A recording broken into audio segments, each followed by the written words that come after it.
Okay, go ahead. Today we're going to discuss a cathedral, the story of its construction by David. The first question I have is, what grade level can this book be used for? So I would think it would be appropriate for like fifth through like seventh or eighth grade. But I was looking at the content standards and it fits within seventh grade the most, because in seventh grade they're in like they study like medieval Europe and stuff, and like Catholicism and all of that. Eighth grade it wouldn't really fit because it's U.S. history, and then sixth grade is more like ancient civilizations like Egypt and stuff like that. So I definitely think it fits more seventh grade standards. I was thinking the same thing about fifth grade and up. Um, and then it, even if the lower grades, they go through it a little bit slower and just kind of break up the story, then it would be understandable for them. And I think they would enjoy it, like the illustrations and the story behind the pictures. So when I first read the book, because when I was in fourth grade, we had this whole assignment about missions and stuff. So I was kind of thinking, well, maybe fourth grade, but reading the content of the book, and I was it's kind of dry, and I'm not sure if a fourth grade class would be able to, but I was that would it would fit kind of perfect for that. But and I looked it up as well, and it said grade 6 to 8, and so that kind of makes sense. So I do agree, middle school, this would be a good book, just because the details of it and just how it incorporates other subjects. So I agree with middle school. Yeah, I agree. Like grades fifth to above, because they'll be able to understand the content, like the messages, like what's going on, and then understand the images. Okay, so now we have another question. What subject can you incorporate this book with? For example, like social studies, science, or math, and then how?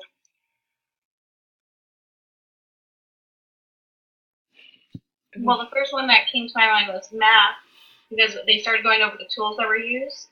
They used the square, dividers, measuring sticks, and I was thinking with math, when they're trying to do the measurement, balance, angles, it would kind of support that area. One that I thought would be really cool to use would be art, because there is actually a set of standards for art. So you can incorporate, I don't know, maybe like coloring, drawing, even you can maybe have them build something, like not an exact replica because that would be really hard, but maybe have them build a structure that has certain elements that fit the Gothic cathedral. I kind of agree with Lauren. I thought art would be kind of fun. Right now, I'm working with a first grade class, so they're making these Lego houses, and they're learning about how they have to have windows and stuff, and door, and how they can't stack them on top. They have to be staggered. So I mean, that's pretty silly to have Legos for a sixth grade class or something. But I think it'd be really fun and just for them to do something different. But I also wrote down having them draw their own cathedral, how detailed it was, and how they kind of describe what everything was used for in a way. So and be able to write about it and tell the reason why they drew it like this and what's the use of it and the purpose. So I kind of agree with that. So I also think math, because they're learning about these tools, like different measurements, and like they can find the area and do math problems with this computer. Then I have, what activities can you do after reading this book? Funny, the activity that I have for it is art. I was thinking, one of the pictures I found is the black and white picture, and it's showing the lines and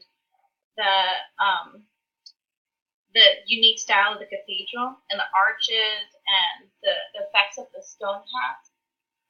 So I was thinking maybe having them draw out not exactly what was on the book, the picture of the cathedral, but an inspiration of it, but focusing on the lines, the structure, the height, the columns, and just designing their own cathedral with kind of the same concept in mind.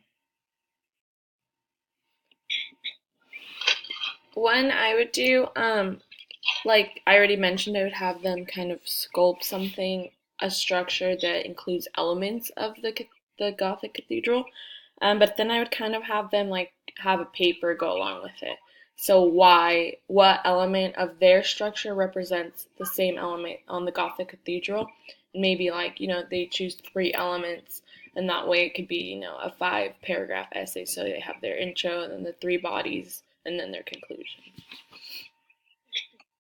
I thought this would be like a good idea to incorporate group work for this, and have different groups examine like different other structures that are similar to the cathedral, and see like their similarities and their differences, and like how the buildings like work in the previous floor as well. So, and then also have something to write about and draw a picture with in detail. Yeah, I agree with everybody. I would also have them draw like a replica of like the cathedral, like however they want, or like even like go in groups and like create like a cathedral using like any items like rocks, sticks, like an art project. So the next question was, how were cathedrals constructed?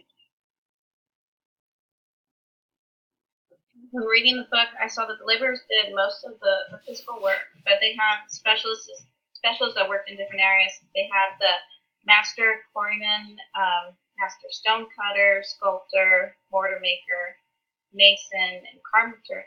So they would have their own areas where they would kind of help to set up how to build the cathedral. And the cathedral was built out of stone by the quarrymen. And they start with the foundation first, and then they would focus on the walls.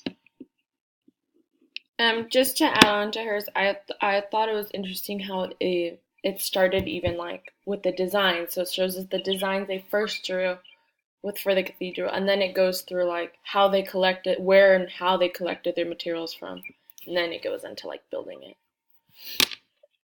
Yeah, I agree with everyone. And then I kind of liked how, like, in the beginning of the book, how it had, like, a picture of everyone and, like, kind of, like, the tools that they use, like, to build, like, this huge, like, thing, you know? So, I think that was definitely a good visual.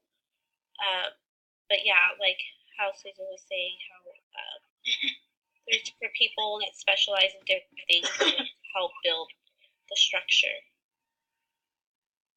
I think you guys all outlined like how the cathedrals are constructed, like using many people doing different jobs, like ordering materials from like different places, and like this took like many years to complete. Yeah.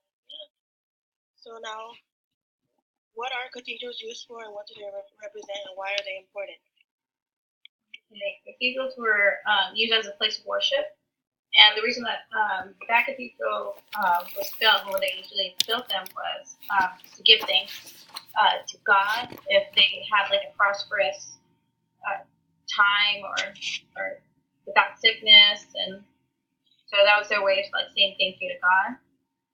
And it was important because they felt that they needed to create the cathedral so they wouldn't get punished or anything bad would happen to them or their crops or families.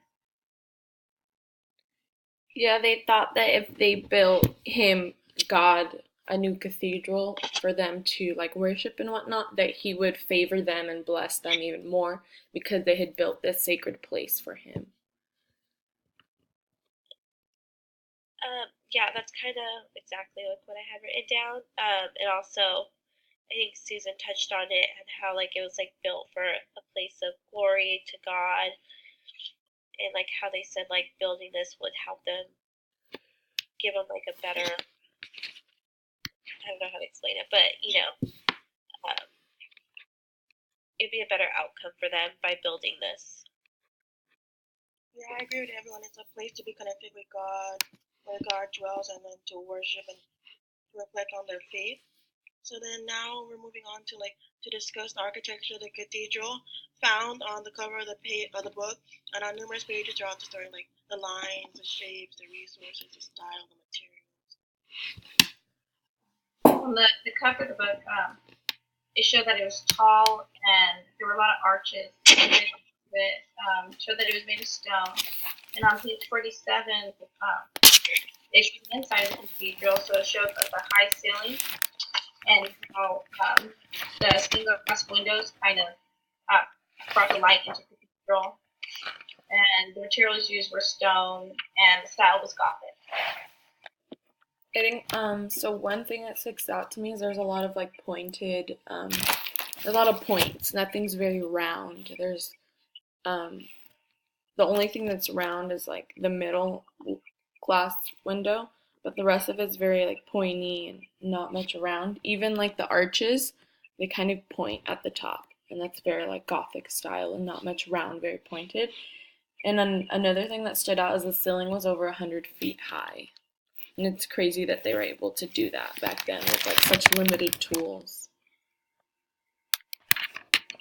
Yeah, yeah, just like looking at the cover of the book and how like detailed it was.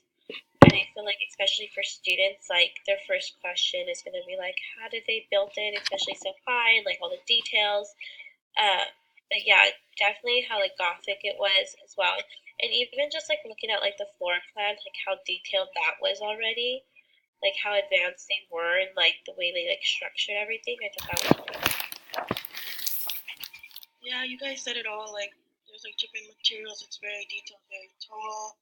Like in the center, there's like a flower-shaped stained glass window, and like there's a cross, and there's like bricks. So yeah, so that was all. So if you want to add anything else, you can. Right now. Any more questions? I think we're good.